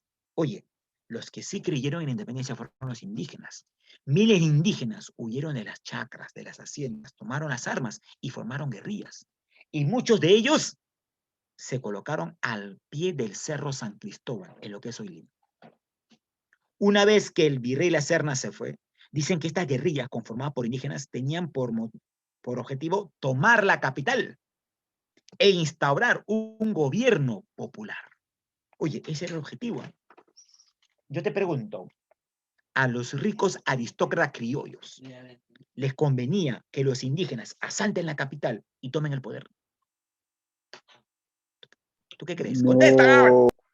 No, pues claro. Entonces, ¿qué hacen los criollos? Mandan a llamar a San Martín. El marqués de Montesmira, que se había quedado a cargo de la ciudad, le escribe una carta a San Martín pidiéndole por favor que ingrese a la capital, que en cualquier momento las montoneras indígenas toman la capital. San Martín ingresa a la capital 28 de julio en julio, y días después, 28 de julio, proclama la independencia. Oye, la proclamación de la independencia, esto sería bueno que tú revises el texto de Julio Roldán. Julio Roldán tiene un libro, anota el título del libro, se llama Perú, mito y realidad, donde Julio Roldán dice que la proclamación de la independencia del Perú por San Martín fue una estafa, fue un vil engaño a la población y a todo el país. ¿Por qué? Porque cuando San Martín proclama la independencia, con la famosa frase que tú ya conoces, pregunta, ¿el Perú era independiente? ¿Éramos libres? ¿Tú qué crees? ¿Éramos libres? No. ¿Sabes por qué no éramos libres? Porque el virrey La Serna controlaba toda la sierra, desde la zona de Huancayo, Valle del Mantaro, hasta Ayacucho. ¿Y sabes por qué el virrey La Serna fue más inteligente que San Martín? Se fue a la sierra porque la principal actividad económica en el virreinato era la minería. ¿Y dónde están las principales minas que tiene el Perú en ese entonces proveniente de España? La sierra, pues. Lima no es una ciudad minera, por eso estratégicamente para La Serna no era conveniente quedarse en Lima. Y cuando San Martín proclama la independencia, la Serna controlaba gran parte del Perú. El Perú no era independiente. Por eso muchos historiadores dicen que no debe celebrarse nuestra independencia el 28 de julio. Nuestra independencia debe celebrarse el día que logramos derrotar completamente al ejército español. ¿En qué batalla fue esta? Ayacucho. Ayacucho. Pampa de las Quin- de la Quin- En la batalla de Ayacucho, de Pampa de las Quin. Por eso, algunos historiadores dicen, nuestra real independencia, nuestra fiesta nacional debe celebrarse el 9 de diciembre, fecha en la cual recién derrotamos a los españoles 3 años después. Entonces el profesor dice, ¿por qué San Martín proclama la independencia? ¿Sabe por qué lo proclama? Proclama para proteger a la rica aristocracia criolla de la posible ingreso de las guerrillas montoneras que pudieran ocasionar un desborde social. Y si tú revisas el libro de Julio Roldán dice con documentos que la ceremonia de la proclamación fue una ceremonia al estilo español. Todo fue al estilo, solamente San Martín reemplazó al virrey. Y se concentró a la rica aristocracia. Los indígenas que se encontraban fuera de la capital no fueron convocados, se les excluyó, se les marginó, lo que demuestra que San Martín tenía aires racistas. Entonces, date cuenta, y es por eso que hoy, con pompas y platillos, celebramos pues 28 de julio nuestra independencia, cuando en realidad no deberíamos hacerlo, según la posición crítica, objetiva. Bueno, pero cambiar esto de nuestra historia terminal va a tomar mucho tiempo. Doy el dato yo para que tú tengas un elemento crítico al respecto. Y debido a que San Martín, proclamando la independencia, inclusive, mira, ¿dónde llegó San Martín? ¿No? Sería bueno que revises el libro de Virgilio Roel Pineda, llamado Los Libertadores, donde dice que el virrey La Serna, para irse hasta Huancayo, Jauja, tomó lo que es hoy la carretera central. Y en todo el territorio de la carretera central, las guerrillas que habían bajado de Guarochirí, de Yauyos, tenían intenciones de atacar a La Serna. ¿Saben qué hace San Martín? Coge un batallón de aproximadamente 1000 hombres y escolta a La Serna hasta Huancayo. Y ordena que las guerrillas indígenas no ataquen a La Serna. Eso está en un documento, está en un parte, está oficial. Entonces, date cuenta que desde que San Martín tocó suelo peruano, en ningún momento se enfrentó a los españoles, a pesar que tenía tropas. Lo que buscaba San Martín en el Perú era una conciliación entre los ricos criollos y los españoles. San Martín quería llegar a una independencia sin guerras. Y por eso auspició al señor y protegió al señor La Serna, escoltándolo inclusive hasta Huancayo, y de Huancayo lo escolta hasta Ayacucho. Lo que te demuestra, pues, la labor de San Martín, que no fue revolucionaria, por así decirlo. Producto de esto, la aristocracia criolla lo nombra San Martín protector del Perú. San Martín instaura en el Perú un breve gobierno de no más de 8 meses, protector del Perú. Claro, la río de San Martín, tú nos salvaste de los indígenas, nos salvaste de que Lima fuera tomada, ahora eres protector del Perú. Y en este protectorado San Martín establece una serie de medidas obviamente populistas. Por ejemplo, establece la sociedad patriótica. Objetivo, difundir sus ideas monarquistas. San Martín estaba empecinado a que el Perú sea una monarquía constitucional. Para ganarse el respeto del pueblo, como todo personaje populista, sabes que un político siempre busca el populismo, la demagogia, ¿no? ¿Qué es el populismo? Medidas que son irreales, que yo simplemente busco el respaldo del pueblo. Como esta medida que ha dado el gobierno, ¿no? Has visto toda la acción mediática que ha hecho la prensa, un poco casi ridícula, de seguir al avión tramo por tramo todos los canales, y han llegado ya han llegado a los 300.000, ¿no? 300.000 vacunas para el COVID. Pero la pregunta, ¿eso a cuánto alcanzará? ¿A cuánto alcanzará? Mira, somos 36 millones de personas, ¿eh? Ni siquiera al 2% de nuestra población. Pero date cuenta cómo la prensa ha hecho una industria. Y el señor Sagasti, todo triunfador, ha salido, ¿no? 300.000 vacunas, ¿no? Como si fuera que eso va a ser un actual problema de este país. ¿no? Entonces, todo político siempre busca medidas populistas. San Martín también lo va a hacer. Plantea la libertad de vientres. ¿Qué dice la libertad de vientres? San Martín dice, todo esclavo negro que nazca después del 28 de julio de 1821, en la cual se proclamó la independencia, va a ser libre. Y a partir de ahí dijeron San Martín liberó a los esclavos negros. Pero no liberó a todos. ¿Eh? Profesor, ¿y qué pasaba con aquellos esclavos negros que no habían nacido el 28 de julio después de la proclamación de independencia? ¿Cuál era su condición? ¿Libres o seguían siendo esclavos? ¿Tú qué crees? Seguían esclavos. Seguían siendo esclavos. Y pregunta, ¿por qué San Martín no liberó a todos de forma general? ¿Sabes por qué no lo hizo? Porque Por los eso, criollos tenían haciendas de algodón, haciendas de caña de azúcar, haciendas de plantación de uvas. ¿Quiénes trabajaban en estas haciendas como mano de obra principal? los negros. Esclavos negros. Si San Martín Esclavos. eliminaba a todos los esclavos negros, no había mano de obra, pues. Medida netamente populista. Elimina el tributo indígena parcialmente. Algo interesante es que San Martín va a crear pues la Biblioteca Nacional, que hasta hoy sigue funcionando, por cierto. Establece un concurso para la composición del himno nacional, que dicen algunos es el segundo más bello del mundo después de la Marsellesa, ¿no es así? Compuesto por De la Torre Ugarte, Bernardo Alcedo y cantado por primera vez por Rosa Meri, ¿es así? Entonces, ellos. Ahora, algo también interesante aquí en este protectorado es que San Martín crea la Orden del Sol. La Orden del Sol era una institución, escúchame bien, en la cual San Martín va a vender, porque ese es el nombre, va a vender títulos nobiliarios de condes, duques, marqueses, vizcondes. Y pregunta, en ese entonces, 1821, ¿quiénes podían comprar un título de conde, de duque, de marqués? ¿Los indígenas, los campesinos o los ricos? La aristocracia. Pues.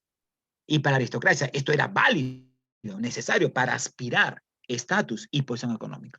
Por lo tanto, en síntesis, todo el protectorado, San Martín buscó favorecer, garantizar los intereses de la rica aristocracia criolla y no del pueblo. Antes de darte cuenta ese detalle. ¿Eh? Y aquí tenemos la entrevista,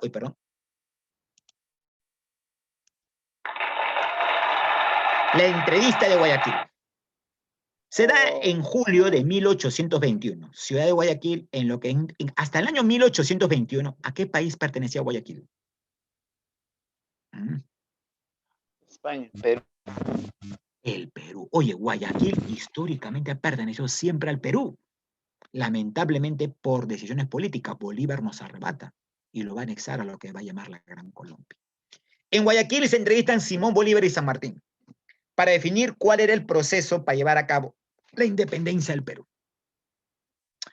Bolívar plantea que el Perú debe ser una república, está con esa idea. San Martín plantea que el Perú debe ser una monarquía. Ahora, tampoco se pone de acuerdo sobre el destino de Guayaquil. San Martín planteaba que Guayaquil debía seguir perteneciendo al Perú, Bolívar que debía ser anexada a lo que era Colombia. Entonces, al no llegar a ningún consenso, ni San Martín ni Bolívar, ambos en la conferencia fracasa, San Martín se retira del Perú, abandona el Perú y deja, como quien dice, el camino libre para el señor Simón Bolívar, que es el que va a consolidar el proceso de la independencia. Pero antes de que San Martín se retire, conforma el primer Congreso peruano, el primer Congreso constituyente, por así decirlo. Y este Congreso constituyente va a llevar a cabo lo siguiente. A ver, un momentito acá. Ya. Uy, perdón. Ya. Este Congreso Constituyente se forma el primer Congreso Constituyente, ¿por qué? Si forma un Congreso Constituyente para elaborar un documento básico, jurídico, que debe tener todo país. ¿Qué documento es ese? La Constitución. Constitución. Que se elaboró, pero lamentablemente, eso, dale. Pero lamentablemente no entró en vigencia. A partir de ahí se llevó a cabo la campaña Puertos Intermedios, liderada por José de la Mar. José de la Mar, apaga tu radio, Milagritos. José de la Mar intentó una campaña militar para acabar con los realistas españoles, pero fracasó. Se lleva a cabo la Constitución de 1893, se lleva a cabo el motín de Balconcillo, que va a ser el primer golpe de Estado del Perú. Anótalo. Mira, en 1823, oye, el Perú era un caos. El Congreso había nombrado como presidente del Perú al señor José de la Riva Agüero y Sánchez Boquet.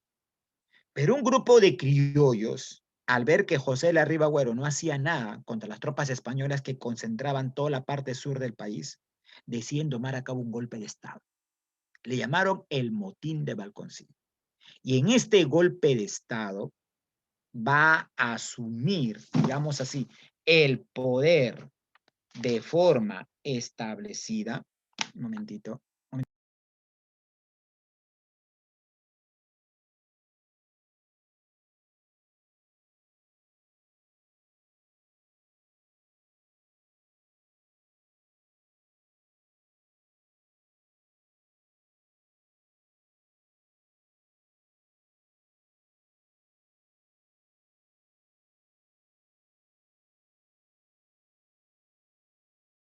Mira, establece de forma establecida, se produce un golpe de Estado en la cual el Perú en el año 1823 va a tener 2 presidentes de Estado, señores.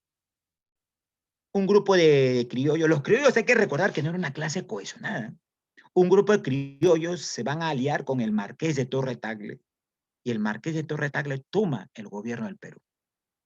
El señor José Larriba Agüero coge un grupo de hombres de ejército y se traslada a la ciudad de Trujillo, donde conforma su gobierno. 1823, el Perú era un caos. El Perú tenía 2 presidentes. José de la Riva Agüero, en Lima, y el Marqués de Torre Tagle, en Trujillo. Oye, imagínate, y los españoles controlaban gran parte del país. Lo que te demuestra que los criollos eran un sector social desarticulado, por así decirlo. E inclusive, Ribagüero se había reunido con la Serna para asesinar o intentar asesinar a Bolívar, que ya estaba en el norte. Entonces, los criollos veían que en cualquier momento las tropas de Ribagüero y el Marqués de Torre Tagle podían entrar en un conflicto. El Perú podría entrar en una guerra civil, que sería más caótica para nuestra independencia. Por tal razón, el Congreso peruano pide a Bolívar ingresar al Perú. Era presidente del Congreso el señor Francisco Javier de Luna Pizarro. Bolívar acepta. Dice ya, yo ingreso al Perú, pero con 2 condiciones. Mira, Bolívar era así, Bolívar tenía un aire de superioridad terrible, tenía unas ansias de poder inescrupulosas. Dice, yo ingreso al Perú con 2 condiciones. Primero, que el Congreso me nombre dictador. Y una vez que el Congreso me nombra dictador, el Congreso se disuelve. Solo estas 2 condiciones pido para ingresar al Perú. Oye, dice que la situación era tan caótica en el Perú que los criollos aceptaron. Lo nombran dictador a Bolívar. Y el Congreso luego se disuelve. ¿Qué quiere decir que el Congreso se disuelva? ¿Qué quiere decir que el Congreso se disolvió? Pregunta, ¿qué quiere decir que el Congreso de ese entonces se disolvió? Ey, ¿estás ahí? Cambiaron a representantes. No. ¿Qué quiere decir que se disolvió? Se separa, desaparece, ya no funciona, pues. Pero antes habían nombrado a Bolívar dictador. Pregunta, ¿cómo gobierna un dictador? ¿Cómo gobierna un dictador? Solo manda. De forma autoritaria, con represión, no acepta críticas. Así ingresó Bolívar al Perú, jovencitos, como dictador del Perú. Date cuenta, ¿ya? Entonces, con todos estos títulos, lleva a cabo la corriente libertaria del norte, liderada pues por el señor Bolívar. Bolívar había tenido ciertos éxitos. Llega, desarrolla la batalla de Carabobo, con la cual logra la victoria de Venezuela. Batalla de Boyacá, logra la victoria, la independencia de hoy Colombia. Y la batalla de Pichincha, logra la independencia de Ecuador. ¿Ya? En dichas batallas, establece pues éxitos que lo traían pues con toda una serie de pergaminos oficiales para lograr la independencia de nuestro país. ¿Es así? Ello también hay que tomarlo en cuenta. Entonces, con todos estos méritos, San Martín ingresa al Perú. Ingresa al Perú para llegar a la fase establecida. Acá tenemos el recorrido. En el Perú, Bolívar instaura una dictadura. Y en esta dictadura va a tener como brazo derecho a Faustino Sánchez Carrión, que reactiva la contribución indígena. Mira, qué contradictorio. Años atrás, San Martín había eliminado el tributo indígena. Bolívar lo reactiva. Y según lo reactiva, porque era necesario tener dinero para tomar en cuenta los gastos que requerían la guerra de independencia. Se produce la leva en la sierra. ¿Sabe qué es leva, no? Las tropas bolivarianas pasaban por la sierra y reclutaban a todo indígena, campesino, indígena, anciano, niño, para encerrarlos a sus tropas. Se produce la expropiación de bienes a los campesinos, le quitaron las tierras. Se produce el levantamiento de los Andes, en donde las tropas chilenas y argentinas acontanadas o establecidas en el castillo de Rodil se rebelaron. No hicieron caso a las órdenes de Bolívar, por así decirlo. Y aquí Bolívar va a llevar a cabo sus 2 batallas finales, con la cual se logra la independencia. Tenemos acá la batalla de Junín, y tenemos acá la batalla de Ayacucho. La batalla de Junín se desarrolló en agosto de 1824. Fue una batalla que por consenso de las tropas realistas y patriotas se realizó con arma blanca. ¿Qué quiere decir con arma blanca? Disparos. Espadas. Solamente espadas, sables, cuchillos. No se utilizó pólvora. La batalla de Cucho se realizó en ese con pólvora. Ahora, acerca de la batalla de Cucho, hay que tomar en cuenta lo siguiente. Hasta hace algunos años se había dado todo el mérito de la batalla al señor José Antonio de Sucre. Por cierto, Bolívar no estuvo en la batalla, estuvo distante. El que participó directamente o el que estuvo a cargo de las acciones militares fue su amigo, su brazo derecho y demás, José Antonio de Sucre. Y José Antonio de Sucre le escribe una carta a Bolívar diciéndole que el 8 de diciembre, un día antes, las tropas patriotas estaban cansadas, desmoralizadas, no habían probado alimento casi en 2 días. Oye, era terrible la situación de las tropas. Y se inician las escaramuzas. Ahora, un detalle. Mira, si tú vas a la zona de Ayacucho, la Pampa de la Quimba es una pampa amplia, gigantesca, donde en la parte alta hay un cerro, llamado el Cerro Condorcún. Entonces, los partes de guerra dicen que las tropas españolas se colocaron en la parte alta del cerro, cañones, artillería. Los patriotas en la parte baja. Entonces, pregunta, por una cuestión estratégica, ¿quién tiene mejor posición? ¿Los que estaban en la parte alta del cerro o estaban en la parte baja de la pampa? Los de la parte alta. José Antonio Sucre inicia la guerra muy temprano en la mañana y las tropas patriotas intentaron tomar el cerro. Jóvenes, la batalla se desarrollaba hasta aproximadamente el mediodía y mira, la batalla, la balanza se inclinaba a favor de los españoles. Era casi imposible tomar el cerro. Es así que la batalla la iban ganando los españoles cuando de pronto, 1 de la tarde, de manera imprevista, por el factor sorpresa, aparecen por la retaguardia más de 5.000 indígenas, dirigidos por Marcelino Carreño, provenientes de la Pampa Pancangayo, armados con boleadoras, macanas y unos cuantos rifles. Desarticulan a las tropas españolas de Canterac, Valdés y el señor Sucre, el virrey La Serna, y le permite a Sucre reordenar sus tropas para capturar el cerro. 4 de la tarde, la batalla se logró y se triunfó gracias a la acción de los indígenas montoneras y de Marcelino Carreño. Pero si tú revisas los libros oficiales de historia, no hablan de Marcelino Carreño, no hablan de Basilio Auqui, que juntamente con Carreño apoyaron y gracias a su labor de estos indígenas se logró la victoria de Ayacucho. Si no, no se hubiera logrado. Pero date cuenta una vez más cómo nuestra historia de carácter racista discrimina o establece. Terminada la batalla de Ayacucho, se firma, mi estimado, la capitulación. Se firma la capitulación. Ahora, la capitulación es un documento donde España reconocía la independencia del Perú. Pero un detalle, mira, y acá otra gran traición, tanto de Bolívar como de Sucre. Pues mira, acá Bolívar y Sucre tienen muchas cosas que explicar desde el punto de vista crítico. En una capitulación, escúcheme, guardando la lógica, ¿quién pone las condiciones? ¿Vencedor o vencido? Vencedor. El vencedor. Obviamente debe ser el vencedor, pero acá no. La capitulación firmada entre Sucre y Canterac, Sucre por parte peruana, Canterac por parte española, la ponen los españoles. Y el Perú acepta con Sucre, firmado y ratificado por Bolívar. La capitulación tiene 40 puntos. Todavía me estamos entre 4 para que te cuente la vergüenza a la cual llegaron nuestras clases en ese entonces. Un primer punto decía, los españoles que querían quedarse en el Perú podían hacerlo. Y el gobierno peruano iba a respetar sus tierras, sus esclavos, sus minas, sus propiedades, sus indígenas, como si nada hubiera pasado. Los españoles que querían retornar a España, el viaje que era por barco, gastos de hospedaje, alimentación, trayecto, iban a ser pagados por el gobierno peruano. Aquellos españoles, militares españoles que habían peleado en el campo de batalla en Ayacucho, podían pasarse al ejército peruano con su mismo rango y aumento de sueldo. Mira, escúchame. Ramón Castilla, Rufino Echenique, Agustín Gamarra, escúchame, en la batalla de Ayacucho pelearon a favor del rey de España.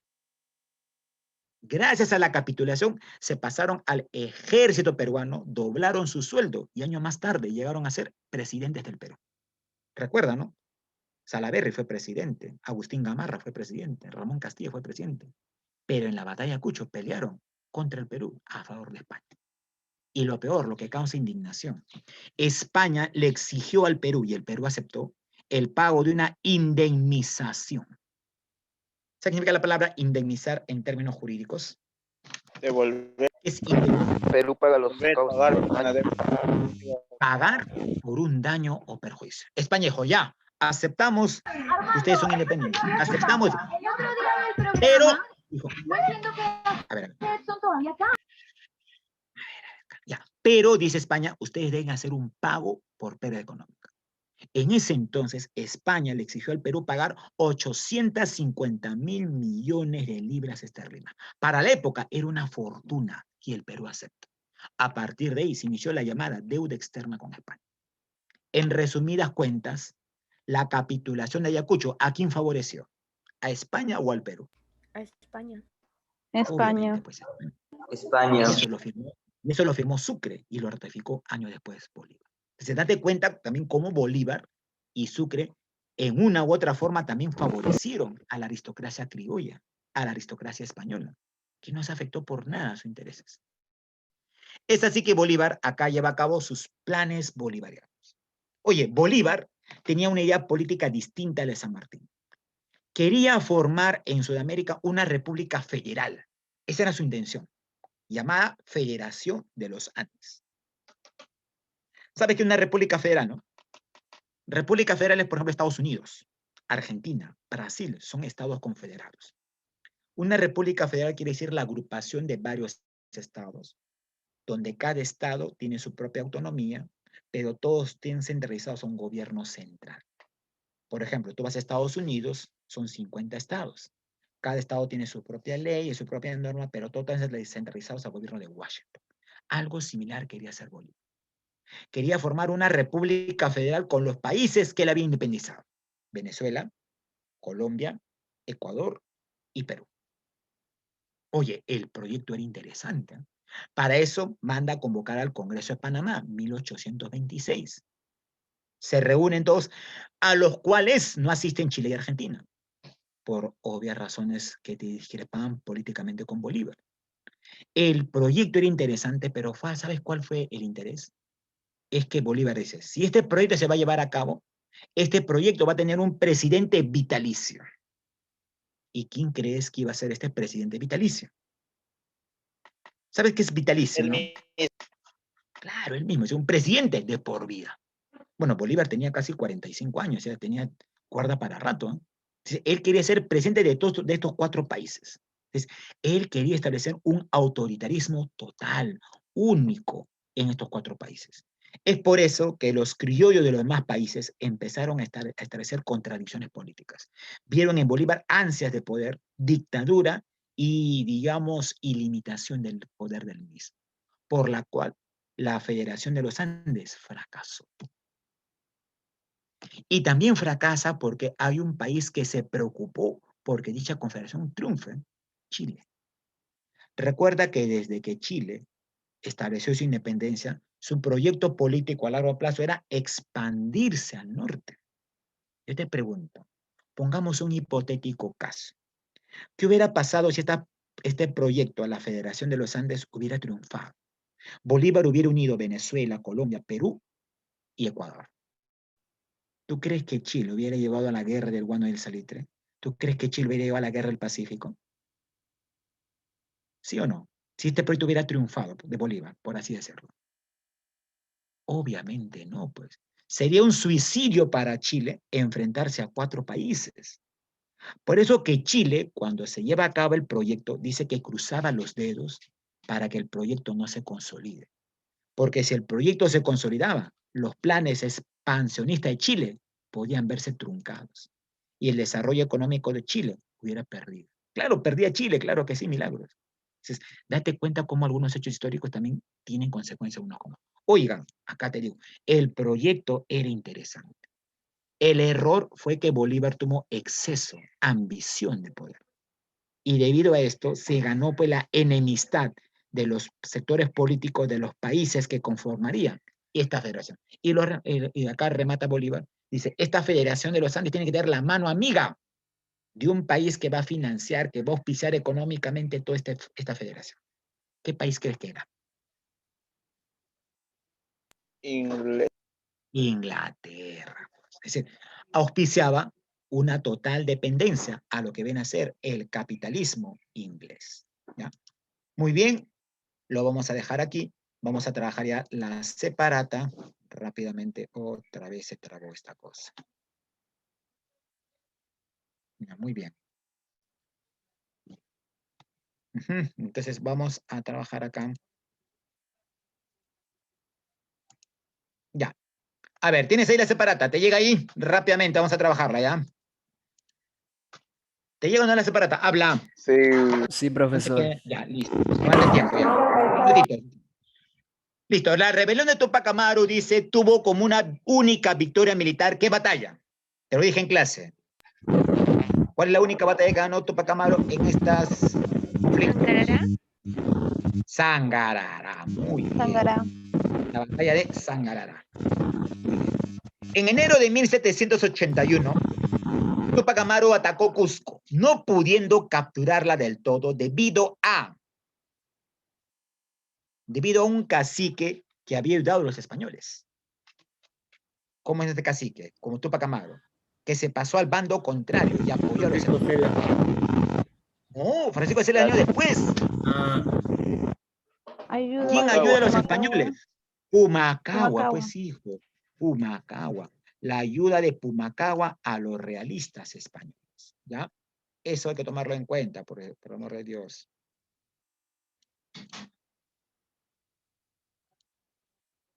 A ver, 3.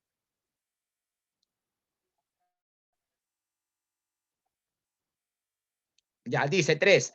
Luego de la derrota de Tupac Amaru II, la corona española, ¿qué hizo? 1781. Estableció las dependencias. Claro, muy bien. En reemplazo de los corregimientos. Elogio al virrey de Jáuregui fue una manifestación en contra de las acciones hechas contra Tupac Amaru. ¿Quién fue el autor de dicha obra? Claro, muy bien, Milagritos, excelente. ¿Quién fue el autor de los elogio al virrey de Jáuregui, donde denuncia los excesos de los abusos de los españoles contra los indígenas? Hipólito. José No. Baquíjano y Quijano. Carrillo. ¿Ya? José Baquíjano y Carrillo. Él va a ser el personaje que escribe dicho documento. Seguimos rápidamente, a ver. Dice, la rebelión de Juan Santos Atahualpa, rebelión antes de la de José Gabriel Condorcanqui, que se revela en la selva central, se revela cuando era virrey del Perú. Toledo. No, Toledo era antes, mucho antes. El virrey José Antonio Manso de Velasco. ¿Ya? El virrey José Antonio Manso de Velasco. Uno de los principales centros de difusión de las ideas de la Ilustración de la Revolución Francesa en el Perú, ¿cuál fue? Cuyo rector era el señor Toribio Rodríguez de Mendoza. Convictorio de San Carlos. El Convictorio de San Carlos. Muy bien, el Convictorio de San Carlos. Ajá.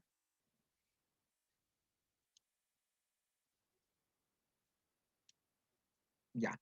Estamos en la 6, 7. Ya. 7, a ver, para acabar, nos vamos. Dice, señala la importancia de Juan Pablo Vizcardo y Guzmán para el proceso de la independencia. Recuerda que él escribe su documento llamado Carta a los Españoles Americanos, donde llama a la unidad de todos los criollos de América para luchar unidos y lograr separarse de España. Por lo tanto, ¿cuál fue esa idea que plantea él? ¿Mm? Luchó junto con Tupac Amaru, descartado. Plantea monarquía Fue el constitucional, primer descartado. precursor Fue el separatista. primer precursor Avión. separatista, claro. Señale cuál de los siguientes personajes, dice, va a traducir y difundir la obra Declaración de los Derechos del Hombre y del Ciudadano. Fue un venezolano que también traduce el documento de Juan Pablo Visgardo y Guzmán al castellano. El señor Francisco de Miranda. Francisco de Miranda. ¿Ya? Ya. Y última parte, acá no vamos ya, para que trabajes tu práctica. A ver, relacionar, dice. Hay que relacionar la obra con el respectivo autor. A ver. Sería 1C, 2B, 3D y 4A. La obra con el respectivo precursor que se tiene. Y por último, la 10 dice, el Congreso de Panamá fue convocado por... Recuerda que este Congreso se convocó para formar la Federación de los Andes. ¿Quién convoca este Congreso? ¿Quién quería armar este gran megapaís? ¿Quién era? Simón. Bolívar. Simón Bolívar. Bolívar. Simón Bolívar. Ya. Muy bien, jovencitos. Lo dejamos aquí, mi estimado jovencito. Dejamos de compartir pantalla. Hasta aquí sería la presente clase, jovencitos. Si hubiera alguna duda, inquietud y demás, alguna duda, pregunta, inquietud hasta acá, para por concluido, ya empiezas a dar tu práctica ya. Ninguna. ¿Todo claro, no es así? Listo, muy bien.